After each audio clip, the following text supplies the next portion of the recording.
Nicanor Costa Méndez dijo hoy que el ataque británico contra su país pone en grave peligro la paz mundial. ¡Queremos noticia! ¡Queremos noticia! ¡Queremos noticia! El hundimiento del buque General Belgrano marcó el comienzo del fin de la aventura bélica militar argentina. Sin embargo, los militares manejaban la prensa a través de intervenciones directas sobre la información. Apoyándose en la utilización de la propaganda oficial, el régimen militar perseguía la adhesión popular para perpetuarse en el poder. Muchos han dicho que la primera víctima de la guerra es la verdad. Y a veces en la guerra se miente mucho. Se maximizan o se minimizan datos. La campaña de propaganda del gobierno militar tiene fases diferentes. Por ejemplo, es muy interesante que los casi 200 comunicados que se emitieron a lo largo del conflicto y desde el desembarco el 2 de abril no faltan a la verdad. Lo que pasa es que, como había tan poca información contenida en esos comunicados, el rumor se transformó en información. Y cualquiera que dijera la tontería más absoluta era creíble. Pero también psicológicamente la gente quería ser engañada. Creíamos cualquier pavada. Una fragata recibe impacto de 14 cohetes sin apreciarse daños recibidos. Una fragata incendiada y hundiéndose. 3 fragatas averiadas. Las fuerzas argentinas en la zona operan de acuerdo con los planes previstos.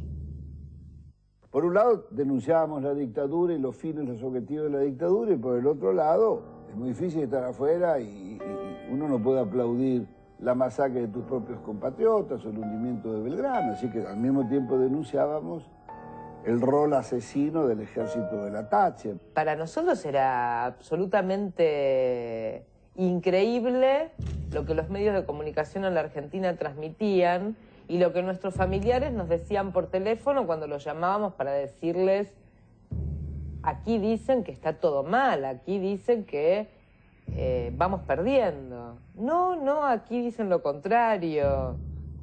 A la gente le vendían que nosotros lo estábamos matando a palo y nada que ver. Nada que ver. Realmente los que vivieron bien la guerra fue la gente del sur, porque estaban muy cerca y tenían miedo que los bombardeen a ellos. El 4 de mayo de 1982, un misil Exocet, lanzado desde un avión de la Fuerza Aérea Argentina, impactó sobre el destructor Sheffield, propiciando un duro golpe a la flota inglesa. La destrucción de la embarcación británica fue tratada por la prensa argentina como el indicio certero del triunfo militar de las fuerzas nacionales. Sin embargo, en el campo de batalla el triunfo militar inglés era evidente, y los excesos de los oficiales superiores sobre los soldados evidenciaban la desesperación y el abuso de poder del régimen asesino. El jefe nuestro era un subteniente que nos llevábamos bien porque él decía que era un soldado más. Pero la relación no era buena. No era buena. Y porque nos trataban mal, y por ahí porque nos quedábamos dormidos una hora de guardia durante la noche, nos hacían hacer de todo. Lo estaqueaban a los chicos, le ataban las manos como crucificado. Y lo tapaban con el poncho que teníamos los tapaban y estaba todo el día ahí. O sea, a mí me encontró dormido una noche un sargento y al otro día había un alambrado a la orilla del camino y bueno, tuve que ir a sacarle todas las varillas al alambrado y llevarla arriba a la montaña. Ese fue mi castigo. Me salvé de que me saquearan, pero ahí nomás. Yo no les tenía miedo. En esas condiciones no le tenía miedo. ¿Por qué? Porque yo estaba armado, como ellos. Y era mi vida o la de ellos. Yo no iba a permitir, si llegaba a ver eso, que ver estaqueado a un compañero. Perdé cuidado que quizás hoy no te la estaba contando, porque quizás me hubiesen fusilado, pero yo me llevaba a alguno de ellos, te lo puedo asegurar. Te lo juro por mis 2 hijos que tengo. El 21 de mayo, las fuerzas británicas iniciaron el desembarco en la bahía de San Carlos. A esa altura de los acontecimientos, tan solo los aviones de la Fuerza Aérea respondían el ataque invasor. defendiendo las posiciones militares y hundiendo buques enemigos.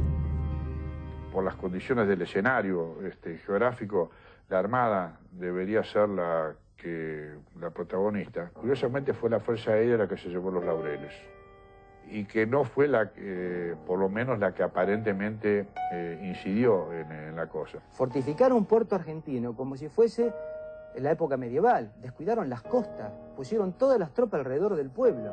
¿Y las costas qué? Entraron caminando los tipos. Yo, que sin saber nada, decía, ¿cómo nos vamos a poner acá? Tenemos que ir a las costas.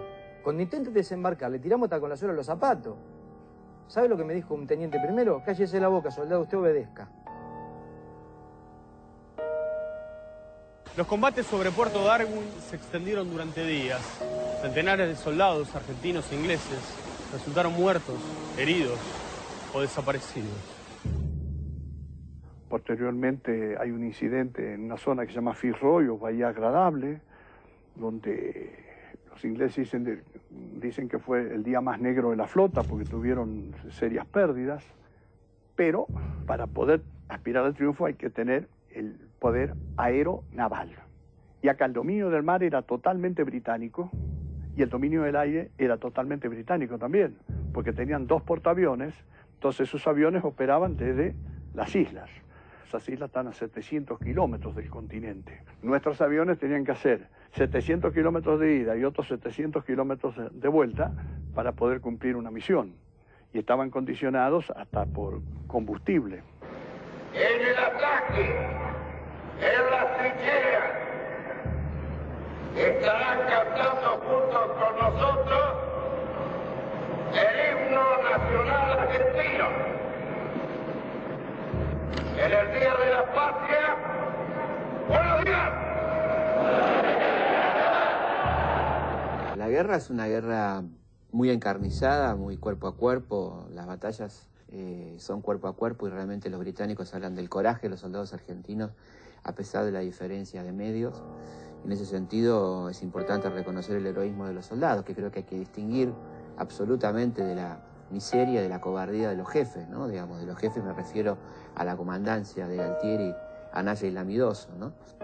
Los soldados argentinos, todos, estábamos expuestos al permanente bombardeo naval de la flota británica, de la Fuerza Aérea británica, y ya en los últimos días, como consecuencia del dominio del mar y el dominio del aire británico, se llega a un estrangulamiento terrestre y ahí se agrega también el fuego de la artillería de campaña, artillería terrestre británica.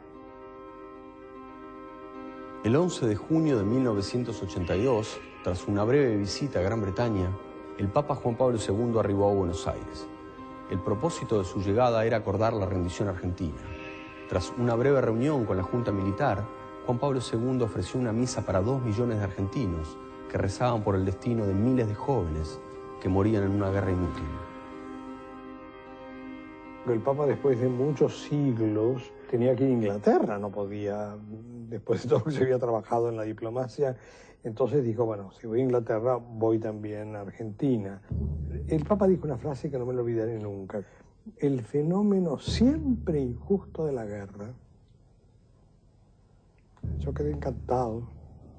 Sea luz para todos aquellos hijos e hijas, tanto de Argentina como también de Gran Bretaña, que en el curso de las actividades bélicas han sufrido la muerte derramando su propia sangre.